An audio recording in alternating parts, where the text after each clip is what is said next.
Hello po mga ka-Mayward, mga ka-Maymay Solids, maayong gabi. At Alexander Lexter Jules nagbabalik po para sa inyong afternoon update. Busy po si Alexander kaya wala tayong masyadong update kanina ha. Kasi pag ganitong may mga ginagawa tayo sa school, hindi talaga tayo maka-update. Yes! Kamusta po kayong lahat? At ano po ang balita sa inyong lahat? Ito po si Maymay gumala. Nightmares Manila. Ay naku, saan ba sila gumala? Nagsine ba sila? Maymay, thank you for coming. Sino ba may sabi? Nightmares Manila. Ay naku, gumala si Maymay at si Kim Chu. Kasi ito naman yung suot ni Maymay at ni Kim Chu nung sumayaw sila kahapon. So gumala, my friendly date po. Si Maymay kasama si Kim Chu at pumunta sila sa Nightmare Manila. Hayan. And of course, nakakita po tayo ng photo kanina na si Maymay ay kasama si Miss Bianca Gonzalez, kasama si Robbie Domingo, si heto na po yun, Melay Cantiveros. Ayan. Ito na nga, pumunta nga sila sa Nightmares Manila. Ang cute naman nilang tignan. Wow, saan kaya yan banda sa Pilipinas, no? Kasi hindi talaga ako nakapunta dito. Basahan nga natin ang pa-caption ng mga taong nag-upload nitong mga photos ni Maymay and ni Kim Chu. Now, this is from Nightmares Manila. Sabi nila, thank you Miss Kim Chu, Princess Chinita, Melay Cantiveros, Francisco, Bianca Gonzalez, I am Super Bianca, Maymay Entrata at Maymay Entrata 07, and Mr. Robbie Domingo at Robert Mariel for coming to the Philippines #1 haunted attraction. More scares, more thrills, more fun. Wow naman. And for more information, visit daw ang website ng nightmaresmanila.com. Ayan, napaka-HD ng picture. Ang pogi naman daw ni Robbie Domingo. Nasaan ba si Robbie Domingo? Always naman talaga pogi yan si Robbie Domingo. Hindi man yan pumakit si Robbie Domingo. Pero yes, ang makitang magkasama itong mga taong ito sa iisang galaan, for sure, masaya yan. Naku, nagkaroon sila ng banding time together, more to come po, sabi nila, Maymay. They are saying, thank you so much sa Nightmares Manila. Ano kayang ginawa nila doon? Hayan po, mga kaibigan. And nakita natin yung pictures na kung saan, sabi ni Maymay, ay nakita niya yung at nakasama yung anak ni Bianca Gonzalez, na kung saan kasing cute din daw ng mukha ni Bianca Gonzalez ang mga anak niya. So kung pwede na palang gumala. Kaya hayan at magkasama ang magkakaibigan sa galaan. Ang sabi ni Kakaish, ang ganda ni Merydale kahit sa ang angle, ang unfair naman. Kasi po, nakita din niya ang post ng Nightmare Manila. Ayan po ang ating update. But before po, gumala sila Maymay, Melay, na kung saan si Melay ang taga-maneho pala nila sa kanilang gala na yun, ay nadaanan itong si Maymay ay dumaan. Itong si Maymay ay dumaan sa It's Showtime kasi may, di ba, nasa main host itong si Kim Chu kasama si na Vice Ganda. Nasa regular hosting na kasi siya sa It's Showtime.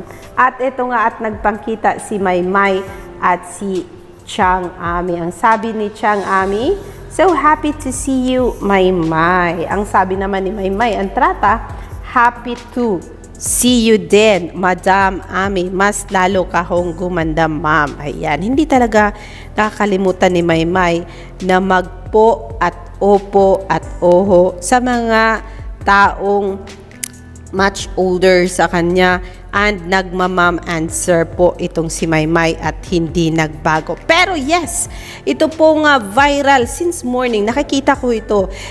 Kahit sino-sino na lang ang gumawa ng trending. Bakit po siya trending? Dahilan po sa TikTok ni Maymay and ni Aaron Ahashkel. Kaya po, naging trending si Maymay Entrata. Basahin nga natin itong isinulat ng abs-cbn.com.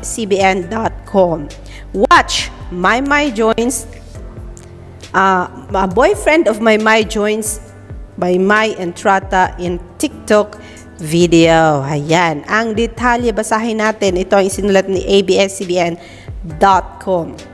In a rare moment, Maymay Entrata, non-showbiz boyfriend, has joined actress in a TikTok video, giving a glimpse of their relationship. Entrata, 25, first introduced her Canada-based boyfriend on Valentine's Day, but has since rarely shared other photos or videos of him online. That is, until this weekend, when Entrata posted a TikTok challenge with her boo, where they answer 14 questions about the relationship by pointing at each other.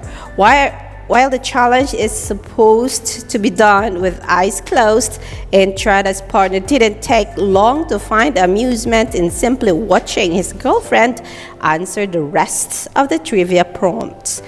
Among the facts they shared is that the boyfriend was the one who said, "I love you first."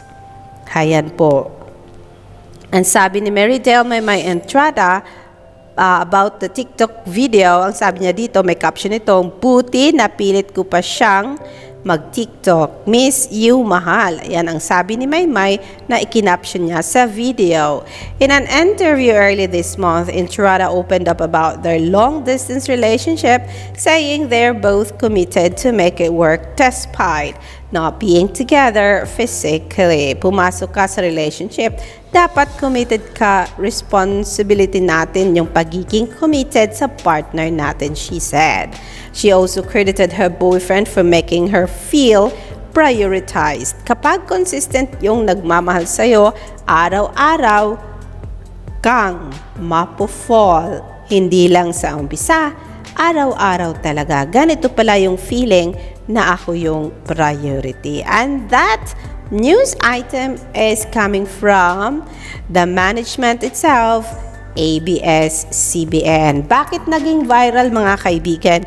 Kasi hindi lang si ABS-CBN ang nagsulat niyan, pati si Boy Abunda ay may write-up na rin about that trending video of Maymay Entrata. Hayan po. Ganyan po ka-viral. It happened last week or last week before Sunday. And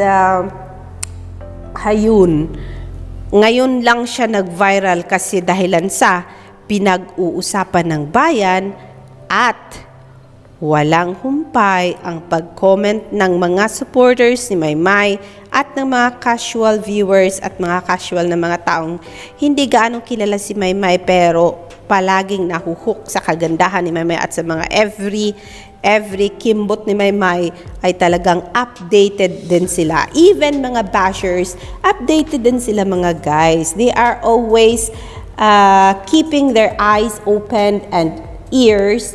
Every time na may kimbot si Maymay, naku, they are always there finding something para maibash ka, Maymay. But yes, mga kaibigan, yan po ang pa-trending viral video ni Maymay na kung saan pinag-usapan hindi lang ng iisang website kundi marami-rami rin. But yes, going back to tawag dito, date ni Miss Kim Chiu, Princesita Chinita, Miley Cantiveros, Francisco Bianca Gonzalez, Maymay Entrata, and Ruby Domingo.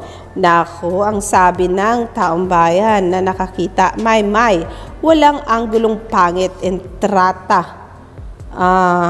Sana all favorite ni Lord. Ayan ang sabi niya. And then meron pa, sabi ni Cheche 8 hours ago, mga kuya at ate ni Maymay, nakakatuwa naman. Di na siya nagkukulong ng bahay. Dati kasi nahiya siya, hirap hilahin. Buti ngayon, di na mga Bisaya kasi siguro alam niya, mga mahal siya ng ate niya. Ayan po ang sabi nila about Maymay going out with friends this time. Imbes manakot, nagpa-picture pa sa mga Zombie ang si Maymay at sina Roby Domingo, Melika Tiveros, and Bianca Gonzalez. Ito noon, takot na takot si Maymay noon. Naalala nyo sa PBB House na parang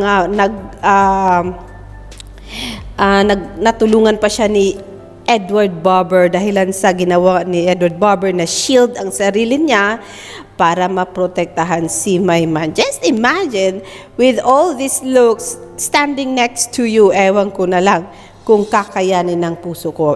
Me for sure, hindi ko kaya ang ganyang mga itsura. Sa gabi nga, natutulog ako. Nasa gitna pa ako ng mga anak ko dahilan sa ako'y takot na takot. Hayan po mga kaibigan, yan muna ang ating pa-update on Maymay and Trata. There are people na saying, oh my gosh, this is it, pansit. Hindi na ba talaga pwedeng magkakasama itong si Maymay and Edward even sa mga galaan? Parang hindi ko alam ang anong isasagot dyan. At ang sabi pa, Edward Barber, sinungaling ka. Yun ang hindi ko maintindihan kung bakit nasabi nila na sinungaling si Edward Barber. At hindi ko rin makita-kita kung sino ang dapat maging responsible for this at sino ang dapat makuhanan natin ng opinion about this one. Kasi matagal nang sinabi ni Maymay at saka ni Edward na wala na talagang aasahang romantic relationship. Tayo lang kasi talaga ang kumapit sa puhon na iniisip natin na mangyayari one day. Kaya ngayon nasasaktan tayo. And yes, Edward's camp is so quiet nowadays. I couldn't even see any photos of Edward in social medias, and I do not know what he is doing. And yeah, wala po akong masasabi for now, kundi hayaan na muna natin na ang kalikasan ang magdala sa atin sa katotohanan. Kung ano ba talaga ang mga nangyayari sa kapaligiran, sa buhay ni Maymay at saka ni Edward. But for now, let's respect, Maymay is already having a boyfriend na ang pangalan niya ay si Aaron Haskell. Kaya, for now, let's wait kung darating ang right time na sila nga ba ang magkakasama to the very end. And yes, speaking of Maymay and Aaron Haskell, hindi lang si ABS-CBN ang sumulat ng item about them, kundi sumulat din si Philippine Star, si DZMM, nakita ko din ang write-up nila. And talagang ito nga si Maymay, newsmaker. She walk the talk. Tama ba yun? She walk the talk. Parang ganun yun eh. Parang maraming beses ko siya naririnig. Parang bagay ka Maymay din kasi yun. Always, merong pag-uusapan. Pag si Maymay ang gumawa ng something, pag si Maymay ang may ipinopost, talagang sinusundan ng mga tao yan. Ayun. Ang sabi pala ni Maymay doon sa paggala nila, thank you ate Bianca and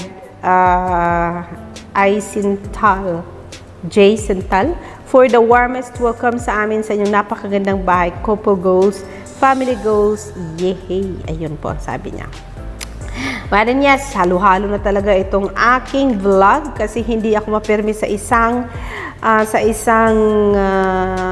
content kasi nga halo-halo rin ang nakikita ko dito sa harapan ko ngayon mga guys. But then I am sharing all this information to you kasi nga gusto kong ma-update din kayo sa kung ano nga ba ang nangyayari sa buhay ni Maymay ngayon at ni Edward ngayong mga panahong ito. Alexander Lex the Jules, yan na muna po ang ating ipopost. At I will see you for more later pag meron tayong mahanap. Magandang hapon po sa inyong lahat and hope you are all happy, na si Maymay ay happy, trying to have her own life na malayo sa kanyang boyfriend, magkaroon ng living her life to the fullest with friends, and of course, ang makita siyang masaya ay sapat na for now. And I think all we need to do is pray for the best of everything para sa buhay niya. Since mahal naman natin talaga itong si Maymay Entrata. Alexander Lexter Jules, I will see you for more later, mga Kamayward and Kamaymay Solids. Hope Edward Barber is fine as well. And yeah, we are wishing all the best for him as well, just like we do sa buhay ni Maymay Entrata, since we do love them both. Mula noong magkasama sila sa PBB hanggang ngayon po yan. Alexander Lexer Juice, bye-bye for now. See you later. Gandang gabi po.